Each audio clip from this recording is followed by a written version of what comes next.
Good evening to one and all present for this webinar. Uh, I advocate Vaishali Tikle on behalf of Family Court and along with my colleagues, Advocate Shraddha Darvi and Advocate Suvarna Naik. Welcome you all. Without any further ado, I take the privilege to introduce you to today's speaker, Advocate Uday Warunjikar. He has been practicing in this field since last 26 years. He is a member of Bar Council of Maharashtra and Goa. And sir is also president of Consumer uh, Association. Now, without any further ado, I hand over the mic to you, sir. Over to you, sir. Namaskar. It's a pleasure to meet all of you in such an unusual situation. To be very frank, this is the first dialogue with all of you in this manner. Usually, I am prepared to speak on any platform, but this is a new platform for me. On the one hand, I am on this side, but I am unable to see all of you who are on that side. But I have been told that you can definitely see, you can definitely listen what I am doing. Let us proceed further. Now it's a change in the circumstances. We are a student of law, so of course the change in the circumstance we are aware. And as a student of law, we are supposed to proceed further, even if there is some circumstance which is against you, you will have to proceed further. The topic which was given to me is very simple. Apparently, most of us are aware about this law, but I'm going to share some of the new things which are involved in this act, like the proposed amendment. In addition to this, how this act will be helpful to the young lawyers, that I'm going to share. The act which the organizers have chosen for today's this series is Maintenance and Welfare of the Parents and Senior Citizen Act 2007. Almost 13 long years are over by this time. To be very precise, 12 years and a few months are over. Now the 13th year is on. I'll ask you a simple question. Have you handled any case arising out of this act? Most of the participants will say no, sir. The answer is very simple. Why? Because most of us have treated it as one of such a legislation which is not going to give any practice, not going to generate any brief from this legislation. Up to some extent, most of us are correct, because there is a provision in the act which says that the advocates are not permitted to appear before the tribunal or the appellate tribunal constituted under the act. That is section 70. Whosoever who is interested, he or she may take a note of this section 70. Now, on the one hand, there is a act by name Advocate Act, section 29 and 30, both are read together. Then there is a right which is created in favor of a lawyer as such. Lawyer is the only class which is recognized to practice in the field of law. That is on the one hand. And on the other hand, there are several such legislations which have restricted appearance of the lawyers' brothers and sisters. And therefore, most of you must have neglected this legislation. But let us be frank, there is a Kerala High Court judgment. That Kerala High Court judgment says that the lawyers are permitted. It means that this is one of such legislation which can also be utilized for the purpose of the achieving the social object, and in addition to this, it can give you comparatively speedy, faster and cheaper remedy. Now, of course, a question will come, why the speaker is saying speedy, faster and cheaper remedy. and therefore a comparison will have to be made. If at all there is no such act, namely 2007 Act in the statute book, then what is the remedy? Remedy is go back to the basic act. What is that basic act? Criminal Procedure Code 1973. We are aware chapter 9. Chapter 9, section 125. 125 we are aware. Most of us have dealt with the cases arising out of section 125 at the trial level or at the revision level or appellate level or a superior courts level. All right, this is on the one hand. On the second hand, there is a Hindu Adoption and Maintenance Act. We are aware that the Hindu Code Bill was there, which gives rise to 4 different legislations. One of the act is Maintenance Act. So this is, on the one hand, there is a criminal, one hand there is a civil. But despite this, the new act is enacted. Why? And therefore, all those 4 keywords which are there in the heading of the statute, that will have to be seen. The first is maintenance, second is welfare, third is parents and senior citizen. So there are 4 such terminologies. So let us try to find out what are the meanings of those terminologies for the purpose of better understanding of this act. Now the act provides maintenance includes. Now let us take a pause here. We are a student of law. Let us go back to the interpretation of statute. Whenever the definition starts with the word includes, that means the definition is inclusive. That means that the words which are appearing after the word includes is not decisive. They are just indicating what are the different such items which can be covered under the definition. Therefore, those who are interested, they can note down maintenance include food. Maintenance include clothing, residence, medical attendance, and treatment. So these are the 5 different things which are included, namely food, clothing, residence, medical attendant, and the treatment. But in 2019, the central government introduced a bill. Why this bill was introduced? Because it was noticed that the act requires a further amendment. The group of secretaries was formed, and that group of secretaries made certain recommendations based on which a bill was tabled in the parliament. It was introduced in the Lok Sabha on 6th of December 2019. Later on, it was passed on 11th of December. It was referred to the standing committee on 23rd of December 2019. So as on today, the new bill for amendment of the 2007 Act is in the pipeline. It has been referred to the standing committee. Standing committee was expected to give their report within a period of 3 months. However, in view of this present lockdown, I'm sure that date and the timing will be further extended. As a student of law, we are supposed to give response to those questions and those input which the committees are expecting. I'm sure the viewers and the participants of this lecture series will also give their valuable contribution by giving their opinions with reference to that bill.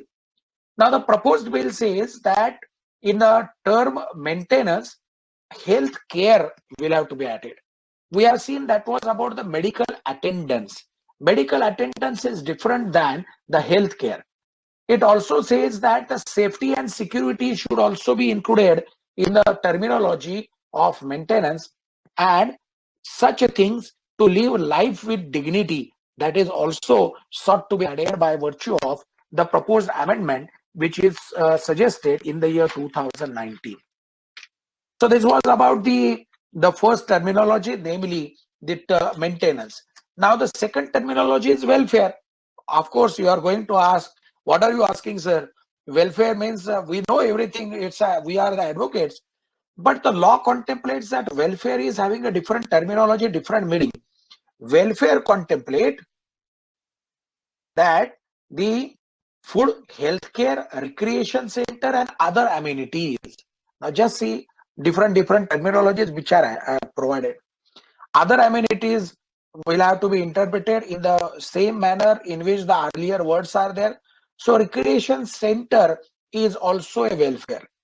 In addition to this, healthcare is a welfare, though it was not there in a maintenance definition, but here in the welfare it is included.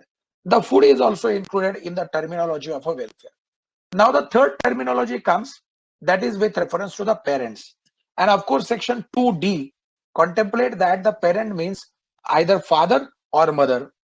But it also says that it may be a biological father or adoptive father or the stepfather.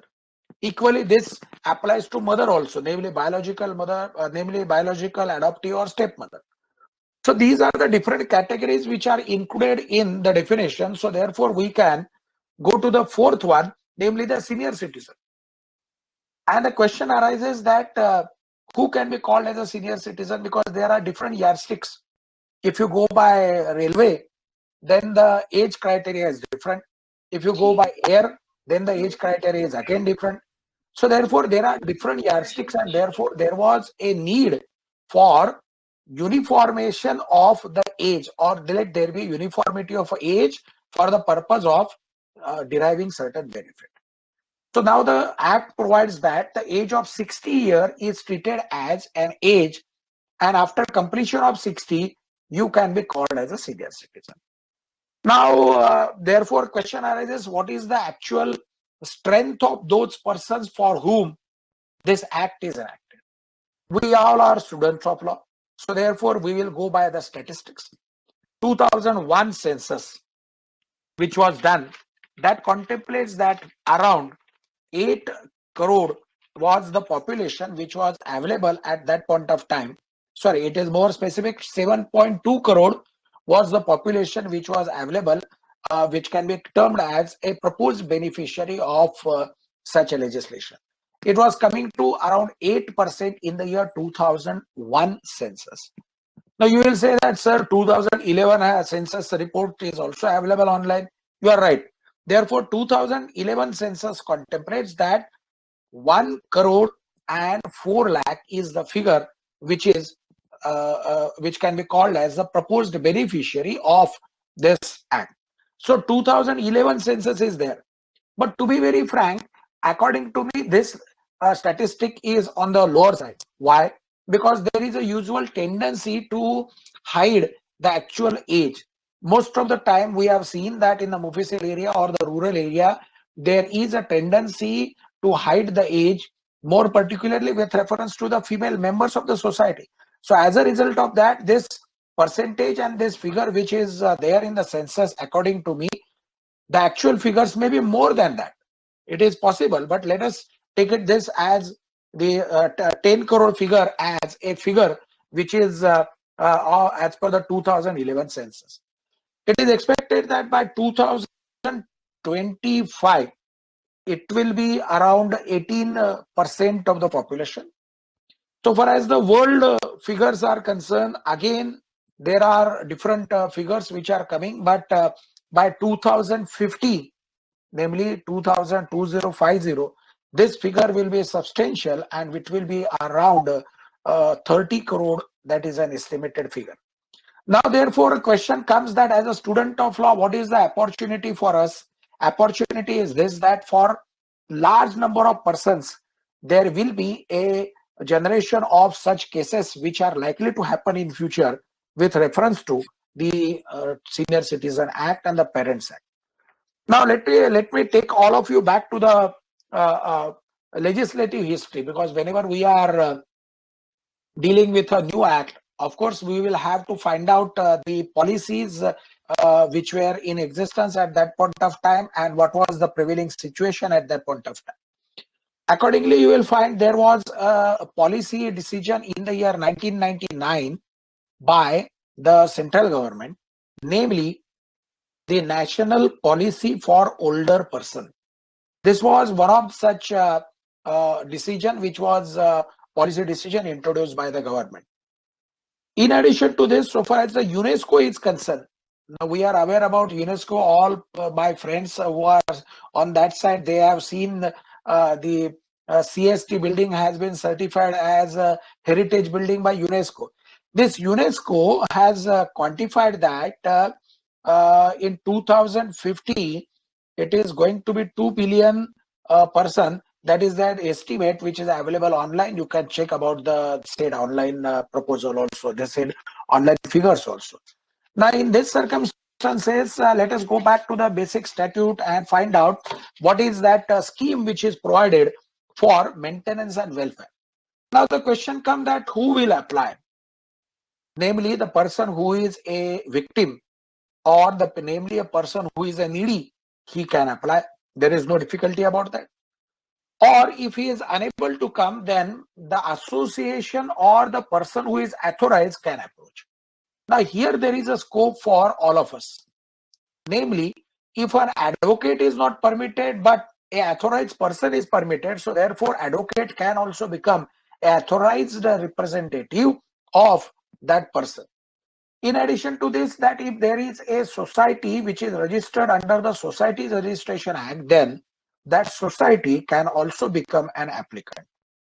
Third, that is the suo motu power of the tribunal so far as the actual application is concerned. Now the question will come that against whom the application can be made.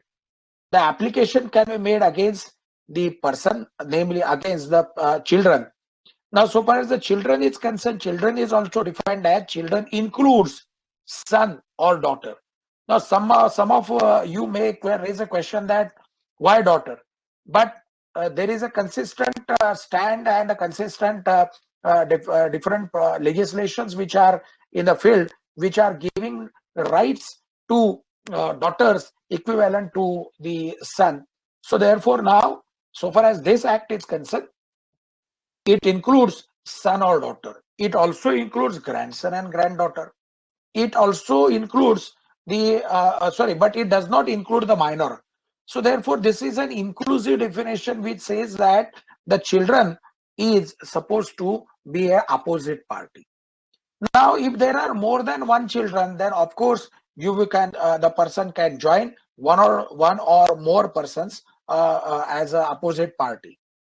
Now the question will come that if there is no children, if there is a senior citizen or even a parent who is a childless, because a large number of persons in India are not having their own child. No doubt our government is trying the level best by introduction of the CARA guidelines and thereby introduced a mechanism for the purpose of adoption of a child. But the demand and supply ratio is disturbing. As a result of that, large number of couples are not yet getting not yet getting a child in the adoption. So it is possible that there may be an applicant who is a childless. Then in that eventuality, the legal heirs who are going to inherit the property can be joined as a opposite party. Now the question will come, how are you going to define the word legal heir? Because in the act it is not defined. So therefore the 2019 amendment which is proposed includes that the term legal heir is also required to be defined. Now this application, so far as this act is concerned, that act says that the application will have to be decided within period of 90 days, 90 days, and it will have to be decided by giving notice to the other side. So therefore, it is comparatively a faster, convenient and cheaper remedy, as I said a few minutes back. Now question will come that where to file. Now where that person resides, that can be a place where you can file. Namely, if the applicant, namely a senior citizen or the parent is situated in Mumbai, then you can file it in Mumbai. Or there is an option which is available that where the children or the relatives are staying. So therefore, if the relative is at Pune, if the relative is at Nasik, Thane, then in that territorial jurisdiction you can file. So this is a beneficial legislation which has expanded the basic principles of civil procedure code. We are aware that in the aggrieved person, namely the senior citizen, is required to run from post to pillar and pillar to post. Therefore, according to me, this is a good provision which says that the person can file a case where he is residing or where the opponents are there. Now the question will come that which is that procedure which is required to be adopted. The summons a tribal case as provided in the CRPC 1973 will have to be adopted. That's a provision under that. Now the question will come before whom you will have to make an application, whether there will be a judge. The law contemplates that the central government is supposed to constitute the tribunal, and that tribunal will have to be at SDO level. That tribunal will have to be at subdivisional level. Now that person not below the rank of subdivisional officer is is supposed to preside preside the tribunal. Now, some of us may have a question that why there are more than one options which are given. Namely, there can be application under Section 125.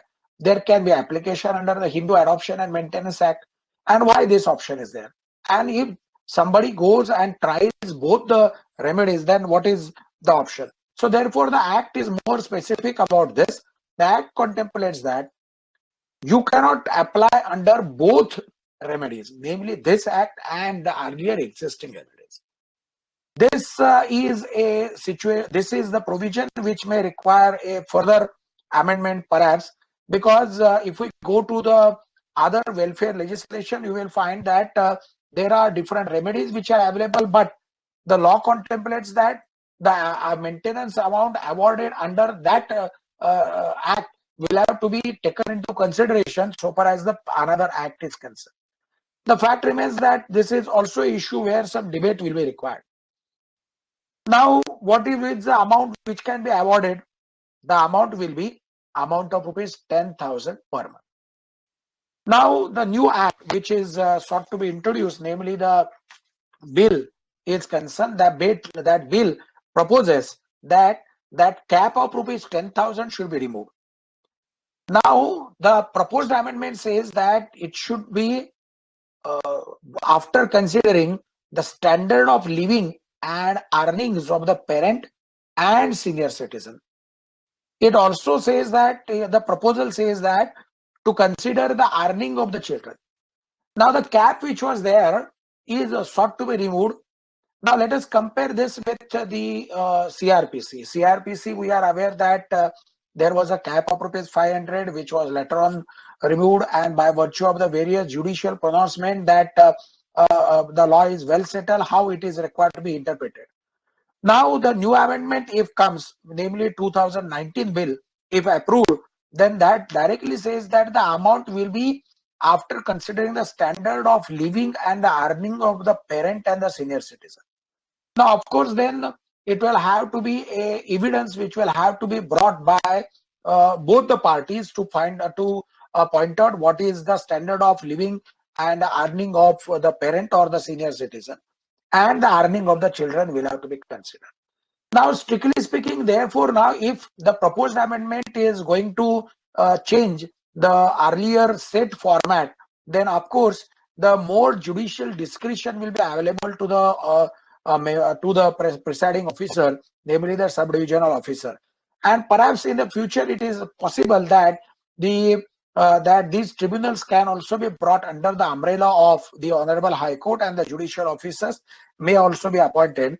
But as on today, so far as the litigation is concerned, it is hardly few litigation, and as a result of that, there are no chances of deputing a judicial officers for dealing with such cases.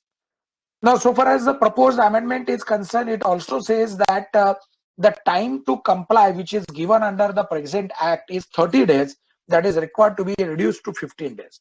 The present act contemplates that within period of 30 days, the opponent is required to deposit the amount or pay that amount. Now, that is sought to be reduced to 15 days by virtue of the new amendment. Now, in addition to this, the act also contemplate that if the tribunal is having a power to award interest on the amount, but interest is provided as not less than 5%. Now, this is something crucial. We are aware that even if you keep the money in the saving bank, you will get less than 5%. Around 2.75 or 3% is a usual amount which is offered by a nationalized bank, or maybe 3.25 or 3.5 is the rate of interest which is awarded. But here the law contemplates that not less than 5%. Why this is done? Because consistently the inflation index is required to be considered. If the inflation is more, then of course the rate of interest which will be awarded will be also more, and accordingly there will be a further enhancement so far as the rate is concerned. Now this is with reference to the interest which can be awarded. Now the question comes that, as I said, that if the legal heirs are not defined, then the proposed amendment contemplate that there will be a specific definition about the legal heirs. In addition to this, the term relatives is also not defined under the existing act. Therefore, the act contemplates that there will be the bill contemplates that there will be a amendment so far as that providing the definition of the word relative is concerned.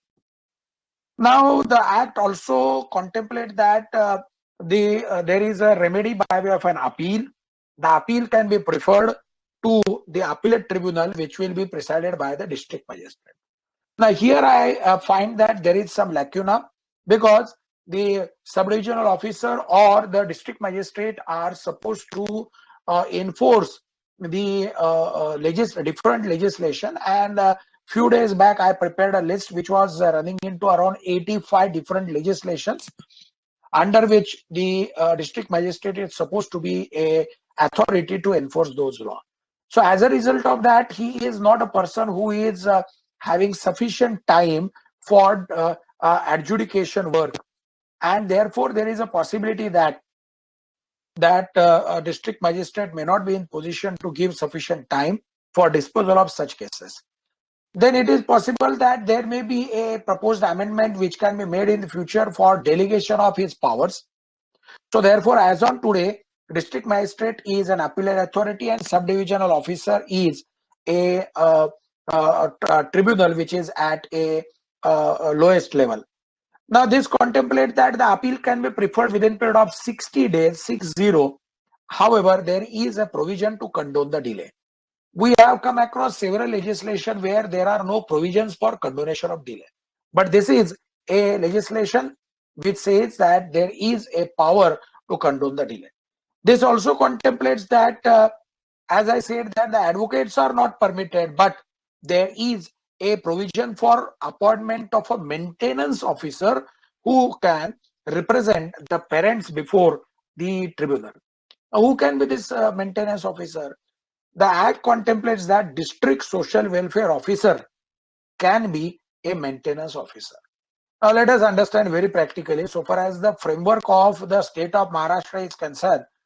In the social welfare department, there are large number of schemes which are introduced by the central and the state government, and the district social welfare officer is a nodal officer and or the officer who is supposed to implement those different provisions. As a result of that, this person is also a overburden officer. In addition to this, he is not a person who is trained to represent the cause of the parents.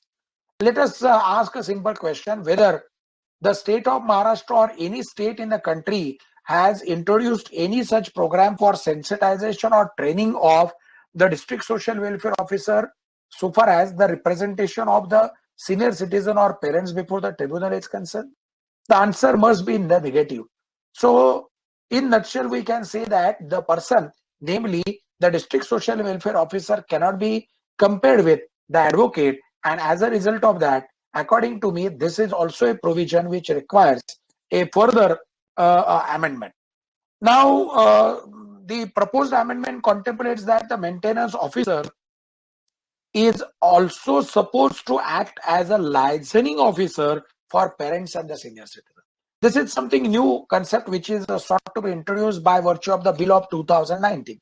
Licensing officer is not contemplated under the existing act, but we are aware that licensing officer is supposed to do large number of documentation for the for the person to whom he is providing the services.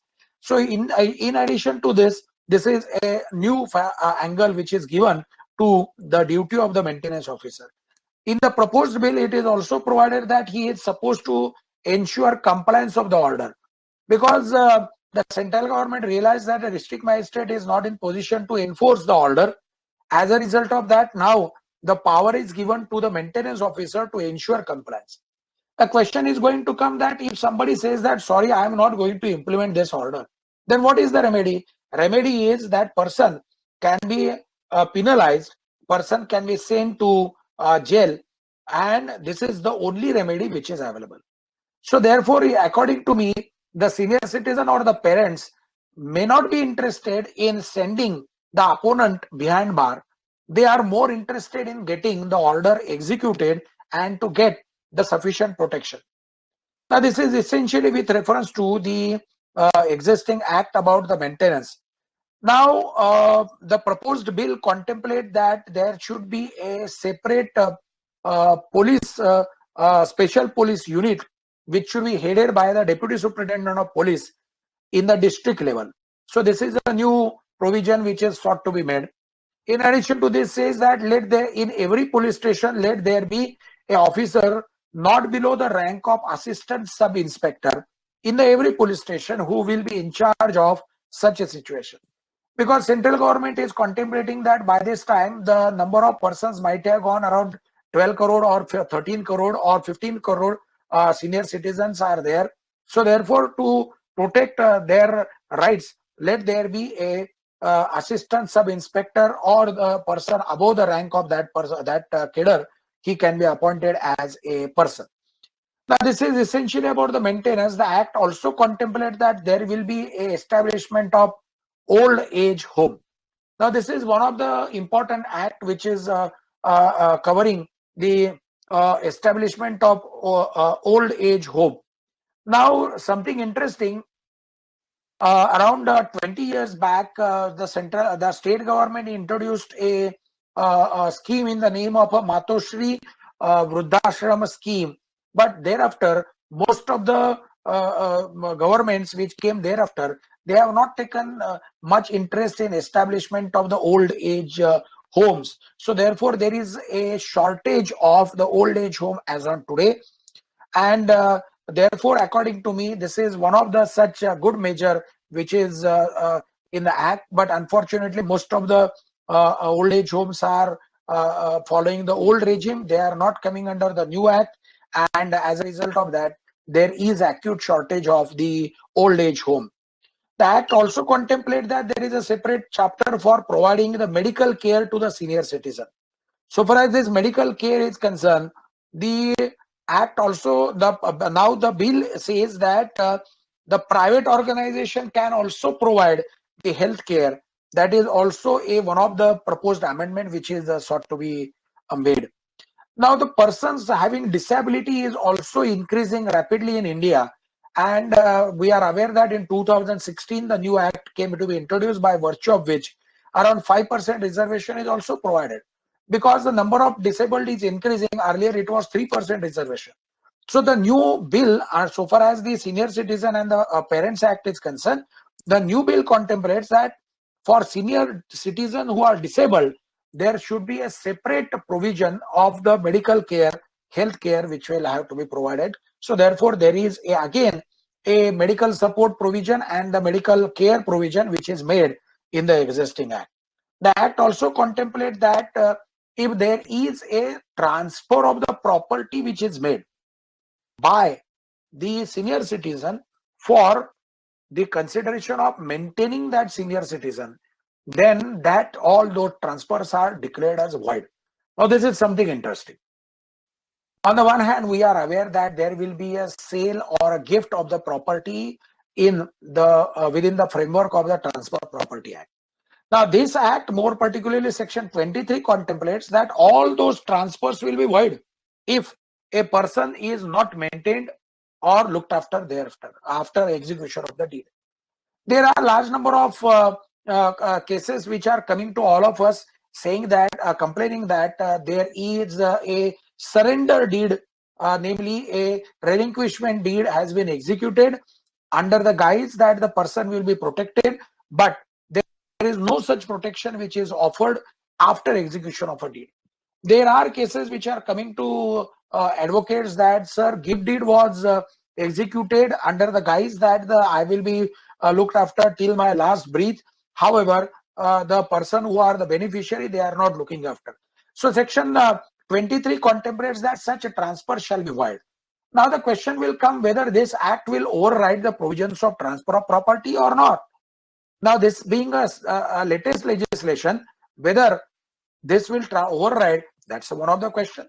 The pith and substance theory will come. Now the Transfer of Property Act is essentially about the transfer. This act is about essentially about the maintenance of the welfare. So therefore, without amending the provisions of the Transfer of Property Act, how can this transfer be declared as void? That's a legal debate. Unfortunately, no case has been carried up to the level of the High Court or the Supreme Court so far as this section 23, namely the declaring the property or declaring the transfer as void is concerned. So therefore, it is possible that in near future there may be such cases. Now, this act also provides that section 27 contemplates that the civil court jurisdiction is barred. Now, therefore, as a result of that, the order which is passed, though it is in the passed after following the summons tribal case, despite that, the order cannot be challenged in the civil court. Otherwise, there were cases in which the ex parte orders were challenged before the civil court in view of the provisions of the section 9 of the Civil Procedure Code. So this is the act in nutshell. And something interesting which I would like to share with all our law students. So far as Bangladesh is concerned, you will be surprised. In the Bangladesh, Parents Care Act 2013 was enacted, which is having a similar foundation. So we are the pioneer. Nepal is also having an act which is enacted somewhat similar to our enactment of 2007. In addition to this, so far as our neighbor Pakistan is concerned, in 2019, the bill has been introduced. So far as this similar provisions have been introduced in the Pakistan, but on a different, some concepts are a little different. Now the question comes that whether this remedy is sufficient, whether this is an opportunity for all of us, whether this remedy is going to give you a job satisfaction. These are the questions which all of us will have to consider. According to me, it is every new legislation opens new doors and gives new opportunities to the young lawyers. It is not possible that every young lawyer will get a brief of 302 or a opportunity to argue a election petition or a public interest litigation. He is a person who can start with 125 or the applications which are made under this act. In my view, this is one of the opportunity where you can start drafting such applications on behalf of the affected persons. You can issue notices on behalf of such affected person. You can start giving reply on behalf of such affected persons. You can appear as an authorized person, not in the capacity as an advocate. And looking at the Kerala High Court judgment, somebody may try to do an experiment in the state of Maharashtra. He or she can place this judgment before the before the tribunal or the appellate tribunal and try to expand the scope of the provisions of this act. Ultimately, this is a act which was required to be introduced because the system of the joint family got degenerated very fast. In recent times, on account of the modern challenges, on account of the difficulties which are faced by everybody, the nucleus has got destroyed, the families got separated. Now the son is staying in a village or a city or a metropolitan city, or the daughter is staying in some other city, village or metropolitan city, or if the parents are there, the parents or senior citizens, they are staying at some other place. That is not something new for all of us. In these circumstances, the act reflects what is the actual situation as on today. The actual situation is pointing out that These are the persons who are not sufficiently protected. These are the persons who are neglected, and therefore the remedy which is provided under the Act is a beneficial legislation. This is an opportunity for all of us. I wish every success to all my dear viewers who are on that side. And I'm thankful to the organizers who gave me this wonderful opportunity. Otherwise, in this lockdown period, there was no occasion to open the books, the statute books, and do a preparation for all my young friends. Now, I think this is a floor which is open for all questions. Now, back to the organizers. Thank you.